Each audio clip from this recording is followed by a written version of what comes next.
ये स्ट्रक्चर है हमारे पास गोल्जी बॉडी की, जिसको हम गोल्जी apparatus भी बोलते हैं, जिसमें मेनली 3 पार्ट्स देखे जाते हैं। ट्रांस रीजन होता है, एक सिस होता है और एक ट्यूबल्स होते हैं। ट्यूबल्स किसको बोल रहे हैं? ये जो फाइन ट्यूब्स यहाँ पर बनी हुई हैं इस तरीके से, ठीक है। यहाँ पर भी देख सकते हैं आप, ये ट्यूब्स बनी हुई हैं, तो ट्यूबल्स बोलते हैं इसको। बाकी इस तरीके से आपको एक हॉरिजॉन्टल लाइन बिल्कुल स्ट्रेट नहीं बनानी है, थोड़ा बेंड करके बनानी है, थोड़ा सा उसको नीचे की तरफ मोड़ देना है इसको, ठीक है।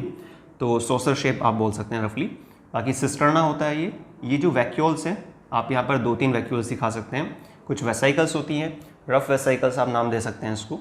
तो ये सिंपल सी स्ट्रक्चर है गोल्जी बॉडी, जिसको हम गोल्जी एपरेटस के नाम से भी जानते हैं, जिसके बारे में सबसे पहले एक्सप्लेन किया था किसने?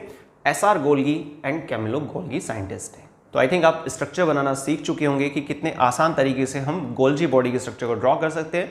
जब भी आप फर्स्ट टाइम बनाएंगे तो थोड़ा सा 2-4 मिनट का टाइम लग सकता है, लेकिन जितनी बार आप उसको रिपीट करेंगे, 4 से 5 बार अगर आप उसको रिपीट करते हैं, बनाकर देखते हैं स्ट्रक्चर को, तो उसका टाइम धीरे धीरे रिड्यूस होता चला जाए। 3 से 4 बार रिवाइज करने के बाद, स्ट्रक्चर को ड्रॉ करने के बाद, प्रैक्टिस करने के बाद, आप मुश्किल से 1 मिनट से कम समय के अंदर गोल्जी बॉडी के स्ट्रक्चर को बना पाएंगे। तो आज की वीडियो में बस इतना ही। मिलते हैं नेक्स्ट वीडियो में एक और नए इंटरेस्टिंग टॉपिक के साथ। वीडियो को स्टार्टिंग से लास्ट तक देखने के लिए बहुत बहुत धन्यवाद। और वीडियो अगर पसंद आती है तो उसको लाइक, शेयर, सब्सक्राइब करना मत भूलिएगा। थैंक्स।